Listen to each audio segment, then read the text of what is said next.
주시는 말씀 요한계시록 12장입니다. 12장 11절 한 구절을 읽습니다. 요한계시록 12장 11절 한 목소리로 같이 읽겠습니다. 또 우리 형제들이 어린 양의 피와 자기들이 증언하는 말씀으로써 그를 이겼으니 그들은 죽기까지 자기들의 생명을 아끼지 아니하였도다. 성경이라고 하는 책은 한마디로 말하면 하나님께서 가지고 계시는 자기 스스로의 목적을 성취하시는 이야기라고 할 수 있겠습니다. 그래서 어떤 이는 성경을 하나님의 미션 이야기, 하나님이 갖고 계시는 궁극적인 미션을 그분이 스스로 이루어 가시는 이야기라고 정의를 했더군요. 하나님의 이 미션, 하나님의 선교 이야기는 1차적으로는 하나님의 절대 주권 속에 달려 있어요. 그 이야기가 이루어지기 위해서는요. 그래서 인간을 향한 구원과 회복은 초자연적인 하나님의 초월적인 하나님의 역사이지만 그렇다고 해서 인간들을 배제하고 이루어지지는 않아요. 하나님께서 주권적으로 하시지만 결국 인생들을 그 안에 또 증인으로 참여시켜서 하나님의 목적을 미션을 이루어가고 계시게 되는 거죠. 그래서 이제 우리가 이전에 계속 살펴보았던 것처럼 증인의 이야기가 나오게 되는 거죠. 그리고 제일 먼저 증인 되신 분은 예수님이세요. 첫 번째 증인. 그래서 증인들이 죽는 자리에 십자가의 장면이 지나가는 그런 이야기들을 우리가 살펴보았어요. 이렇게 하나님의 미션이 이루어지는 자리에 인간 증인들이 이제 예수님의 모델을 따라 사역을 해가는 동안에 하나님의 계획들이 이제 성취가 되는데요. 그래서 우리에게 이제 미션이 부여되는 건데 그 일은 그저 이루어지지가 않아요. 그저 녹록지가 않아요. 그 증인으로 걸어가는 그 여정이라고 하는 것이 왜냐하면 그 길을 가로막는 세력들이 강력하기 때문에 그렇습니다. 대가를 지불해야 돼요. 증인들이 그저 증인의 사역을 펼쳐간다고 되는 문제가 아니고요. 그 영적 싸움들이 벌어질 수밖에 없는 거죠. 영적 전투의 현실들이 펼쳐지게 되는 것입니다. 그래서 이제 또 하나의 오늘 주제들인 영적 전투에 대한 이야기가 이런 문맥에 나올 수밖에 없는 거죠. 지난 시간에도 살펴보았던 것처럼 이 영적 전투는 매우 치열한 것이기 때문에 이 전투에 임하는 자들이 두렵습니다. 광야 같은 곳에서 믿음을 지켜가야 되고 또 그리스도를 증언하고 하나님의 뜻을 이루어내야 되기 때문에 엄청난 싸움의 현실들 앞에 노출되어져 있기에 어렵죠. 그런 어려움 가운데 이제 교회가 어떻게 승리할 수 있을지 영적 전투를 위한 지식에 대한 문제를 좀 생각해보고 있는데요. 지금 교회는 광야에 있어요. 광야로 여자가 되어 쫓기는 장면에서 여자가 교회라고 했고 그 교회가 이제 용의 공격을 받아 용은 아이를 삼키려고 했지만 예수님을 못 삼키고 예수님의 용을 이기죠. 그래서 이제 여자를 핍박하게 되는 것인데요. 그래서 광야로 쫓겨가게 되는데 광야가 이 두려움의 땅이라고 공포의 현실이라고요. 광야 같은 현실 속에 있는 초대교회 혹은 우리들이 무엇을 붙잡고 승리할 수 있는지 네 가지 지식을 좀 제가 말씀을 드리려고 하는데 지난 시간에 두 가지를 했어요. 먼저는 예수님의 승리에 대한 지식, 확실한 지식을 가져야 된다. 예수님께서 5절에 있는 것처럼 하늘로 보좌 앞으로 올려가더라. 예수님의 승리의 이야기를 집약적으로 가장 간단한 표현으로 지금 설명하고 있는 거죠. 하늘로 승천하시는 장면. 그 안에 이제 다 포함이 되는 거죠. 예수님의 십자가와 부활, 그 이후에 모든 승리하신 예수님의 모든 이야기, 승리하신 예수님의 모든 이야기들을 하늘로 올려가더라. 그런 표현으로 말씀해주고 있어요. 또 한 가지 지식, 두 번째 지식은 사단이 패했다는 것을 분명히 확신해야 된다. 그래서 12장에 사실 제일 많이 등장하는 단어는 내어 쫓겼다 라는 단어예요. 하늘에서 전쟁이 있었고, 그러니까 언제 전쟁이 있었는지는 모르지만 어쨌든 거기에서 천사장과 싸우다가 용이 반란을 일으킨 세력 있죠. 그래서 거기서 자기들의 영역을 확보하지 못하고 땅으로 내어 쫓기게 되는 거지. 내어 쫓기고 내어 쫓기는 존재. 예, 그래서 용은 이제 줄에 묶여 있는 이제 사자와 같고 으르렁거릴 수는 있지만 물 수는 없다. 근데 우리가 종종 용에게 물리는 이유는 용이 강력하다기보다는 우리들의 마음이 용에게 빼앗기는 순간, 두려워하는 마음으로 낙심하는 순간 용이 우리를 잡아먹게 되고, 일정한 거리들을 유지하고 우리가 지나가면 되는 그 길목에서 오금이 저려서 지나가지를 못해요. 그 공포효과 앞에서. 사실은 이 용과 그의 세력들은 모두 이렇게 모조품의 세력이에요. 모방의 천, 모방자들이라. 그래서 짝퉁이거든요, 짝퉁. 여기도 작아, 저기도 작아, 다 이 짝퉁인데 이 사람들이 이 짝퉁의 세력 앞에 넘어지는 거죠. 그리고 붙들리는 거죠. 그런 모습들을 우리가 봅니다. 그래서 그런 용이 어떤 존재이고 용의 운명이 무엇인지에 대한 분명한 지식을 가질 때 이 두려움의 광야에서 이길 수 있어요. 오늘 이제 하려는 내용은 나머지 두 가지인데요. 세 번째로 우리에게 필요한 지식은 광야에 대한 지식이에요.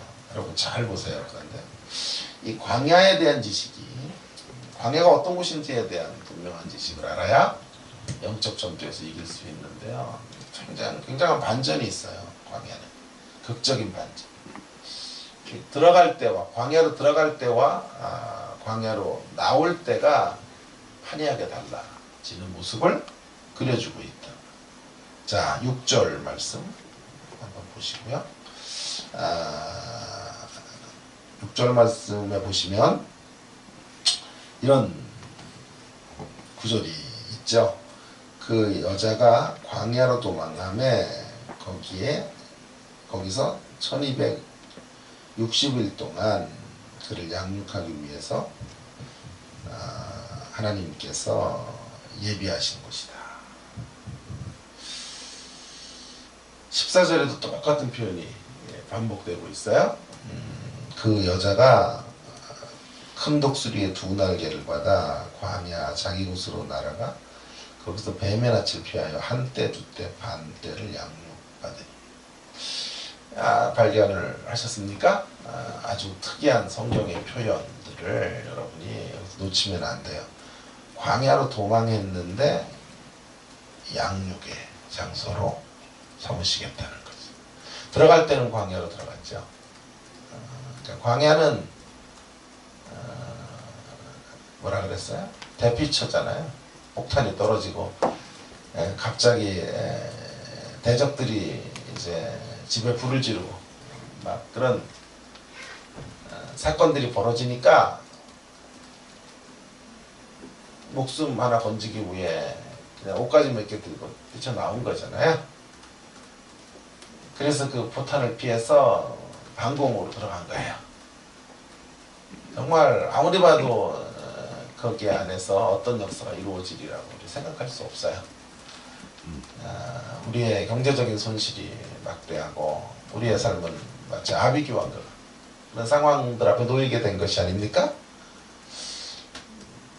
들어가는 모습은 그런데 하나님은 그 광야에서 나올 때 결국 우리를 양육하시는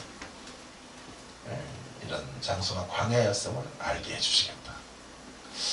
그런 거가 있죠. 이제 뭐 얘가 좋을지는 모르겠지만 그 레드 카페를 이렇게 연예인들이 영화제 같은 거나 이런 것들 갔잖아요. 그런데 이런 거예요. 안면은요 너무나 이렇게 정장 스타일의 우아한 모습으로 옷을 입었는데 갑자기 뒤로 돌았는데 어깨가 다 파인 너덜너덜한 옷을 입은 거랑 똑같아요. 얘를 그렇게 생각하기가 힘들더라고요. 이거 얘 생각하다가 늦었어요. 오늘 아침에 안면이 반전이 있는 거잖아요. 겉으로 보아서는 반대죠. 굉장히 험악한 현실로 들어가지만 그리고 우리의 모든 것들을 잃어버린 고통의 현실 속으로 놓여지지만 궁극적으로 그 땅이 버려진 땅도 아니고 하나님 백성들이 뜻하지 않게 애매한 고난을 당하는 것도 아니고 하나님은 거기서 지나놓고 나니까 우리를 빚기로 예정하신 것, 작정하신 곳으로 우리의 양육처가 되게 하시는 놀라운 손길로 사용하고 계셨다. 이것을 알게 하시겠다. 그래서 이런 구절이 정말 저는 신나는 구절이에요. 성경을 연구하다가 이런 구절을 이제 만날 때 성경이 살아있구나. 하나님 말씀이 정말 생명이구나. 이런 생각을 이제 하게 되는 중요한 말씀인데요. 광야로 들어가고 나올 때는 양육되어서 나오고. 그러니까 광야가 없었으면 큰일 날 뻔했어요. 우리 인생에 가장 감사하게 될 대목은 사실은 광야인 거지. 다시 그 광야를 살래 그러면 노 땡큐죠. 그건 아니죠. 그러나 지나놓고 나면 우리가 어떤 자리에서 하나님을 찾았나요? 어떻게 이렇게 하나님과 가까워졌나요? 하나님 없이 살 수 없습니다 라는 절박한 기도를 드린 곳이 어디예요? 전부 광야였대요. 광야를 만나. 그래서 결국 이런 반전의 이야기를 하나님께서 엮어두실 거라는 이야기는 이런 뜻이죠. 광야 때문에 결국 손해되지 않게 하실 것이다. 광야로 인해 절대 망하지 않을 것이다. 이 시련의 광야는 저와 여러분을 하나님께서 키우시는 것이다. 사람답게 빚어가시는 것이다. 인격의 성숙을 만드는 것이다. 그래서 인생을 오래 살아도요, 제대로 된 광야를 지나오지 못한 사람들은 여전히 유아적으로 살아요. 여전히 자기중심적으로 살아요. 하나님을 믿어도 하나님 없이 살아요. 이기적인 동기부여들만 가지고 자기 정당화만을 추구해가면서 평생을 사는 걸 봐요. 그런 나이가 얼마 되지 않아도 이런 광야를 지나오고 그 광야에서 주님을 만난 분명한 체험들이 있는 사람들은요, 인격적인 부분들이 달라요. 남을 배려할 줄 알고, 다른 이들의 고통을 아파할 줄 알고, 섬김의 자리로 나갈 수 있는 것들을 보게 되는 거예요. 그러니까 우리는 이렇게 자꾸 편함을 좋아하지만 성경은 편함만을 가지고는 우리의 인생이 구성될 수 없고 주님 꿈꾸시는 이런 계획들을 이루어낼 수 없다는 것을 성경은 하나님은 아셔요. 그래서 때때로 햇볕만 내려지는 날들만 주면 사막이 될 테니까 비도 내리고 시금창도 지나가게 하시고 뜻하지 않는 위기와 시련들을 만나게 하신 거예요. 그러면서 우리가 하나님을 향해 더 가까이 나갈 수 있도록 양육을 그 광야에서 하시겠다. 이렇게 성경은 말씀하고 있습니다. 저는 이제 학생들에게 설교를 어떻게 할 것인지 괜히 전공을 그런 거 해가지고요. 얼마나 힘든지 몰라요. 저도 안 되는 설교를 가르치라고 하니까 너무 힘든데요. 전공을 잘못했다. 성경이나 가르치면 친구약 선생님이 하면 제일 좋았는데 너무 힘들어요. 제가 견본이 돼야 되는데 늘 얘기하죠. 나처럼은 하지 말라. 그러면 된다. 이제 제가 늘 얘기를 하고 때때로 이제 나처럼 해라 이러는 대목도 있어요. 있기는요. 있는데 제가 학생들에게 누누이 말하는 것이 뭐냐면 설교를 위한 가장 좋은 주석은 삶이다. 본문을 해설하는 여타의 학자들의 견해들도 좋은 주석이 되겠지만 그들과 공유하는 것들이 있어야 되고 그들의 통찰력을 빌려오는 것도 중요하지만 궁극적으로 하나님 말씀의 최고의 주석은 삶이라는 주석. 내가 경험하고 누리고 맛본 주님에 대한 산 체험들이 있을 때 오늘 본문으로 말하면 광야에서 만난 주님의 경험이 있을 때 그걸 버무려야 돼요. 그래야 메시지가 쫀득쫀득해지고 말랑말랑해 성도들이 씹을 수 있는 이런 메시지가 된다. 공부 많이 하시는 학자들 보세요. 설교 되는 사람 있어요? 없죠. 자기들의 학문을 갖고 설교하잖아요. 이제 목회자들은 또 너무 또 경험밖에 없어요. 뭐 책도 안 읽고 설교하 그러니까 또 안 그 중앙을 잡아야 돼. 중앙. 꼭 제 얘기를 하는 것 같네요. 어떤 자리에서도 자기를 피하라는 타고났어요. 이렇게. 그 중간지대 가져야 됩니다. 삶으로 주석해. 삶의 주석이 없는 메시지는 싱겁다.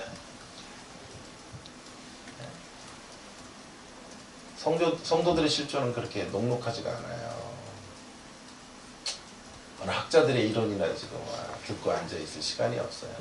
치열한 전쟁터에서 살아가고 그 전쟁터에서 주님을 만나 배웠던 이야기들 그리고 주님 때문에 양육의 자리로 나아갔던 시간들을 가지고 있어요. 그래서 그것으로 말씀을 버무릴 때 힘있는 메시지가 되는 거죠.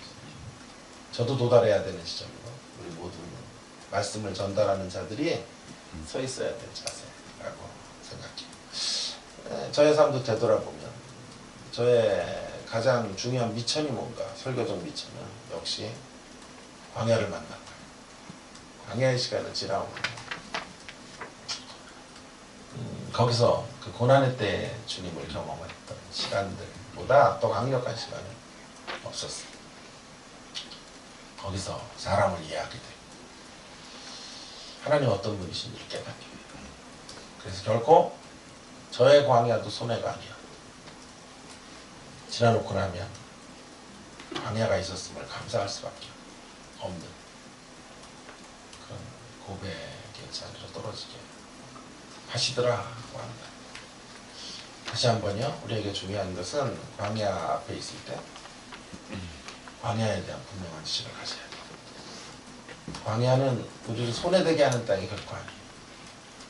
겉보기에는 그렇게 보이지만 광야로 나올 때는 영적 거장들로 우리를 빚으셔서 내보내실 거예요. 그래서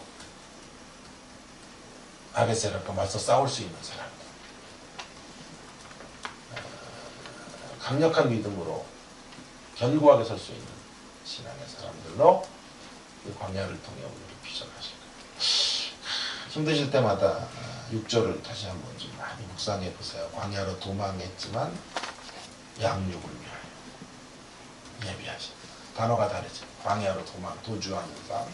들어갈 때는 도주, 나올 때는 하나님의 예비처럼, 양육처럼 광야가 우리 가운데 주어진 것을 알게 하신 것이 라는 거지.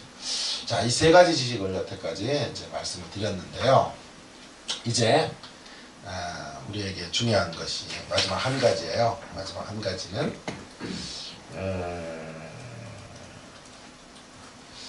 이미 이제 우리가 읽은 본문이에요. 마지막 한 가지 우리가 알아야 될 사항은 우리의 믿음의 선배들이 어떻게 싸웠는가 하는 대목을 이제 알아요. 천상에 승리한 신앙의 사람들이 어떻게 이겼는가 하는 것에 대한 지식을 가져야 되는데요. 사실 지식이라기보다는 여기서 말하는 지식이라는 것은 전제가 뭐냐면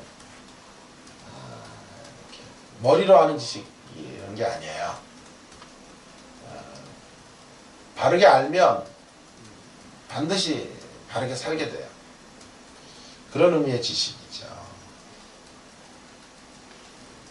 제대로 알면 그 말씀을 제대로 알면 말씀을 내가 안다고 할 때는 그 말씀 가운데 서 있게 되는 거예요. 자, 그렇게 말씀 가운데 서 있었던 사람, 머리로 알고 이론으로 알고 있는, 관념으로 알고 있는 지식이 아닌 그 지식을 붙잡고 승리한 사람들의 이야기들을 우리가 좀 들여다볼 필요가 있겠어요. 그래서 먼저는 이제 아는 것이지만 아는 것은 반드시 삶의 현장을 승리케 하는 지식으로 나가게 돼야 돼요. 괌에 가보시면 저도 한번 괌에 갔는데요. 요코이라고 하는 작은 동굴이 하나 있다고 해요. 못 찾았어요 저는. 근데 그런 이제 예화가 있죠. 1972년에 거기 한 노인이 발견이 됐는데요. 짐승의 모습을 하고 그곳에서 한 노인이 살고 있었던 거죠. 그의 이름이 쇼이치 요코이라는 사람인데 그때 그의 나이가 58세였죠. 2차 세계대전이 한참일 때 일본 나고야에서 징집이 되어 이제 광야에 배치가 되었다고 해요. 거기서 홀로 30년을 산 거예요. 왜 30년을 살았냐 하면 기쁜 소식을 못 들어서 전쟁이 끝났다라고 하는 것을 듣지를 못하고 그곳에서 30년, 전쟁이 끝났는데도 불 속에서 30년을 사는 거죠. 두려움 속에서 30년을 거하게 된 거죠. 우리가 하나님 말씀을 모르면 이렇게 돼요. 해방이 이루어졌는데도 여전히 동굴 속에 살아가고 두려움 속에서 살아갈 수밖에 없어요. 그래서 앞에 말한 세 가지 지식을 분명히 가지고 예수님이 이기셨고 사단이 패했고 그 어떤 광야도 우리를 망하게 할 수 없다라는 것들을 붙잡을 때 두려움의 동굴에서 나올 수가 있는 거죠. 믿지를 않고 그런 사실들에 대해서 길을 닫고 두려움 속에서 전쟁의 공포 속에서 홀로 존재해서는 안 돼요. 요코이라는 동굴. 그런데요, 만약에 이 요코이가 그래서 58세 때에 이제 드디어 발견이 되어 기쁜 소식을 들었다고 쳐보세요. 얼마나 기뻤겠어요. 전쟁이 종식이 되고 이제 공포가 없는 현실을 살아갈 수 있게 되었겠죠. 그런데요, 다 끝난 문제가 아니에요. 다시 이제 치열한 삶의 자리에서 자신의 그 30년 동안의 공포의 트라우마들이 발목을 잡아요. 그죠? 순간순간 가다가 막 기차 지나가는 소리만 들어도 폭탄이 떨어지는 소리 같아서 길을 막기도 하고 군인만 지나가도 두려움에 솟아나쳐 놀라. 이런 일들이 벌어지는 거예요. 제가 아는 집사님은 남편이 이제 성실한 남편이었는데 퇴근 후에 바로 1시간 안쪽에 항상 집에 왔는데 집에 오지를 않은 거예요. 그래서 어떤 교통사고로 돌아가셨어요. 그리고 새 남편을 얻었는데 이분은 저녁 시간에 공포가 있는 거예요. 자기 남편이 돌아오지 않았던 것이다. 그래서 두 번째 남편이 조금만 늦게 와도 견디지를 못했어요. 한 번은 11시 반쯤에 저한테 전화가 온 거예요. 목사님 큰일 났어요. 남편이 안 돼. 좀 기다리시면 될 것 같아요. 아니에요. 분명히 무슨 일이에요.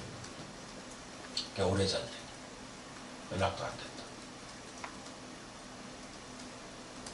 그래서 핸드폰 약도 꺼지고 배터리도 그래서 그 다음 날이세요. 그러니까 필연적 이유가 있어서 늦었는데 그 다음 날부터 전화가 죄송하다. 그런 트라우마들을 가지고 사는 거죠.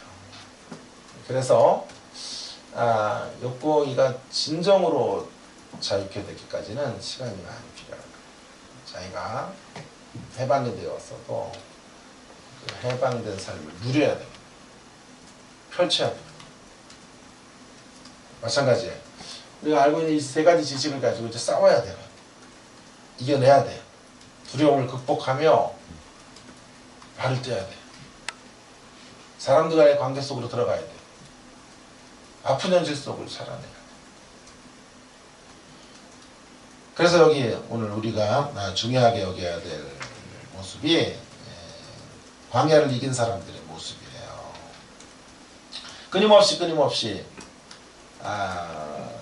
이런 전쟁의 공포는 밀려온다고요. 과거의 아픈 영상들이 떠올라요. 꿈자리에서 총에 맞아 죽는 모습을 날마다 꿈을 꾸게 될 수밖에 없습니다. 그리고 어느새 두려움에 빠져서 두려움의 깊은 수렁으로 들어가게. 아마 욕구인은 평생 정신적 연약함으로 약을 먹을지 모르고 그런 사람들이 너무나 많지. 자, 그래서 어떻게 믿음의 사람들이 끝까지 헌신하고 싸웠는지 하는 것들을 우리가 눈여겨봐야 돼요. 믿음의 사람들이 우리와 똑같은 현실 속에서 그 11절이 나오는 우리 형제들이 우리 믿음의 선배들이 죽기까지 생명을 아끼지 않고 싸웠다 이 말이에요. 이겼죠? 그래서 네? 죽기까지 헌신했어요. 무엇을 붙잡고? 두 가지를 붙잡고 죽기까지 싸워냈다. 성경이 말씀하고 있는 거죠. 첫 번째로는 하나님의 예수님의 보혈의 피에 예수님의 피를 붙잡고 보혈의 능력으로 이겼어요. 보혈의 능력. 보혈의 능력을 통해서 죄사함을 받고 그들이 뭘 어떤 일을 하기 이전에 주님이 이루신 은총 선물로 이기게 되었다 라고 하는 것을 말해주는 거죠. 뿐만 아니라 또 한 가지는 하나님 말씀을 굳건하게 붙잡고, 그러니까 예수님이 어린 양이신 예수님께서 계시라고 하는 나를 위해 죽으셨다는 사실 한순간도 놓치지 않으면서 그러면서 또한 지속적으로 말씀을 들어야 돼요. 말씀을 들어서 그 말씀 속에 우리 안에 있는 어두움을 몰아내고 지난 30년 동안 동굴 속에 욕구이로 살았던 시간들을 하나님의 말씀에 비답해 조명을 받아 청소하고 그 어두움과 싸워내는 시간들이 지속적으로 이루어져요. 그래서 하나님의 말씀은 새로운 공기와 같아요. 이것에 탁한 공기가 있으면 창문을 열면 창문을 통해 밖에 공기가 들어와서 안에 나쁜 공기들을 빼내고 공기가 바꿔지는 것처럼 그렇게 하나님의 말씀들이 날마다 누려지고 경험되어질 때 우리는 이 현실 속에서 광야의 그래서 당하는 어려움들을 극복하고 승리의 길을 걸어가게 되는 것이죠. 우리의 믿음의 선배들처럼 우리도 이렇게 어린 양의 보혈의 능력, 또 하나님의 말씀을 늘 청렴하는 가운데 영적 싸움에서 승리할 수 있게 되기를 간절히 바랍니다. 결론은요, 그렇다면 결론은 이렇습니다. 이렇게 본다면 두려움을 우리가 극복하는 길은 두려워하는 것이다, 이렇게 말하고 싶어요. 우리가 정말 두려워해야 될 것은 두려움으로 인해 두려워하는 것이 정말 두려워할 일이에요. 그래서 그 두려움을 이기는 길은, 다시 말할게요. 두려움을 이기는 길은 두려워하는 거예요. 두려움을 이기는 길이 어떻게 두려워하는 길일까? 이유가 있어요. 정말 두려워해야 될 분을 두려워하면 두려워하지 않아야 될 세력들로부터 자유할 수 있어요. 그래서 두려움을 이기는 길은 두려워하는 길이에요. 무엇이 두려워해야 될까요? 무엇이 정말 두려운 일인가요? 어두운 환경을 만나고 광야를 지나가는 게 두려운 게 아니고요. 진짜 두려운 게 뭐냐면 두려움 때문에 하나님의 능력을 제한하는 게 두려운 거예요. 두려움 때문에 착시현상을 가지고 사는 게 두려운 거예요. 착시현상이 뭐죠? 우리가 이길 자들인데, 이긴 자들이고 이길 자들인데 두려움이 밀려오면요, 우리가 패한 자라고 생각해요. 두려움 때문에, 낙심하는 마음 때문에 우리가 멸망할 자라고 생각해요. 두려움이 밀려오면요, 우리를 구원하기 위해 오시는 주님이 유령이라고, 구원자가 유령으로 둔갑해요. 두렵기 때문이죠. 두려움으로 인하여 그분이 밝혀주시는 이 빛의 스위치를, 전기의 스위치를 켜지 못하면 우리는 어둠 속에 사는 거예요. 그래서 정말 두려운 게 뭐냐 하면 바로 이 두려움에 휩싸여 사는 거죠. 그게 두려움이에요. 두려움을 이기기 위해서는, 그래서 진짜 두려워해야 될 걸 두려워해야 돼요.